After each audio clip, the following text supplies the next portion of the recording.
मेरा नाम लक्ष्मी कश्यप है। मैं राजकीय उच्च प्राथमिक विद्यालय कक्षा 7 की विद्यार्थी हूँ। आज मैं आपको प्रकाश संश्लेषण के बारे में समझाऊंगी कि प्रकाश संश्लेषण किसे कहते हैं। प्रकाश संश्लेषण वह प्रक्रिया है जिसमें प्रकाश ऊर्जा रासायनिक ऊर्जा में बदल जाता है। प्रकाश ऊर्जा का इस्तेमाल करके कार्बन डाइऑक्साइड और पानी जैसे शर्करा कार्बोहाइड्रेट का संश्लेषण होता है। इस पूरी प्रकाश संश्लेषण की प्रक्रिया में पौधा अपना भोजन तैयार करता है और पौधे को अपना भोजन तैयार करने के लिए सौर ऊर्जा की आवश्यकता होती है। सौर ऊर्जा पौधे को सूर्य के प्रकाश से प्राप्त हो जाता है और कार्बन डाइऑक्साइड पत्तियों में क्लोरोफिल जल एवं खनिज इन सब चीजों से पौधा अपना भोजन बनाता है। पौधा अपना भोजन अपनी पत्तियों में बनाता है। पौधे की पत्तियां उसका किचन होती हैं। प्रकाश संश्लेषण में कार्बन डाइऑक्साइड और रासायनिक क्रिया में कार्बन डाइऑक्साइड ग्लूकोज का निर्माण होता है। इस पूरी प्रक्रिया में ग्लूकोज ऑक्सीजन मुक्त होती है।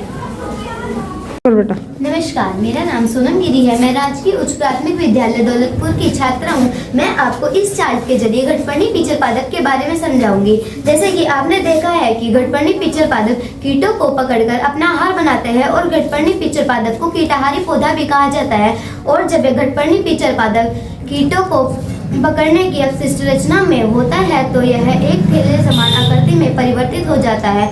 अब आप सोचेंगे कि यह कीटों को अपना आहार क्यों बनाता है। इसके पीछे का कारण यह है कि जहाँ पर ये पनपते हैं वहाँ पर अल्प खनिज या अम्लीय मृदा नहीं पाया जाता। यह वहाँ पर नाइट्रोजन की कमी होती है और वे नाइट्रोजन की कमी को पूरा करने के लिए कीटों को अपना आहार बनाते हैं। हम अब समझाएंगे हम आपको अमरबेल। आप सभी को मैं नमस्कार। मैं आज आपको पत्ती के बारे में कुछ जानकारी दूंगी। पहले मैं आपको पत्ती की वह संरचना के बारे में जानकारी दूंगी।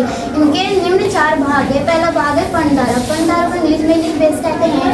यह पत्ती से तने तक पर्णधारा द्वारा जुड़ा होता है। दूसरा है पर्णपक। पर्णपक को इंग्लिश में लैमिना कहते हैं। यह पत्ती का छोटा और चपटा भाग है। यह भोजन बनाने का कार्य करता है। इसके मध्य में एक मध्यशिरा होती है। तीसरा है शिरा है। इसे इंग्लिश में विंस कहते हैं। यह जल आपूर्ति का कार्य करता है। इसके मध्य में निकली शाखाओं को शिराएं कहते हैं। चौथा है पर्णवर्त। पर्णवर्त को इंग्लिश में फाइटोलोग कहते हैं। यह पत्ती का वर्त ही पर्णवर्त कहलाता है। नमस्कार, मेरा नाम सोनम गिरी है। मैं राजकीय उच्च प्राथमिक विद्यालय दौलतपुर की छात्रा हूँ। मैं आपको इस चार्ट के जरिए कवक एवं फंजाई के बारे में समझाऊंगी। कवक एवं फंजाई क्या है। कवक परपोषी नहीं है, हेटेरोट्रोफिक होते हैं और यह अपने भोजन खुद नहीं बना सकते। यह अपने भोजन के लिए दूसरे पादपों पर निर्भर रहते हैं। इनमें क्लोरोफिल नहीं पाया जाता है। ये मृत एवं सड़े गले पदार्थों से अपना जीवन यापन करते हैं। इनका शरीर कवक सूत्रों से बना कवक जाल होता है। कवक को हिंदी में फंजाई भी कहा जाता है। कवक के कुछ प्रमुख घटक हैं जैसे कि म्यूकर, यीस्ट, मशरूम आदि। नमस्कार। आप सभी को मेरा नमस्कार। मेरा नाम सृष्टि उपाध्याय है। मैं राजकीय उच्च प्राथमिक विद्यालय कक्षा 7 की विद्यार्थी हूँ। आज मैं आप सबको प्रकाश संश्लेषण के बारे में बताऊंगी। प्रकाश संश्लेषण क्या है। पौधे में जिस विधि द्वारा भोजन का निर्माण होता है उसे प्रकाश संश्लेषण कहते हैं। प्रकाश संश्लेषण की इस प्रक्रिया में प्रकाश ऊर्जा रासायनिक ऊर्जा में बदल जाती है। प्रकाश संश्लेषण के लिए क्लोरोफिल, सौर ऊर्जा, कार्बन डाइऑक्साइड एवं जल आवश्यक है। इन सब चीजों से हमें ऑक्सीजन निर्मुक्त होती है।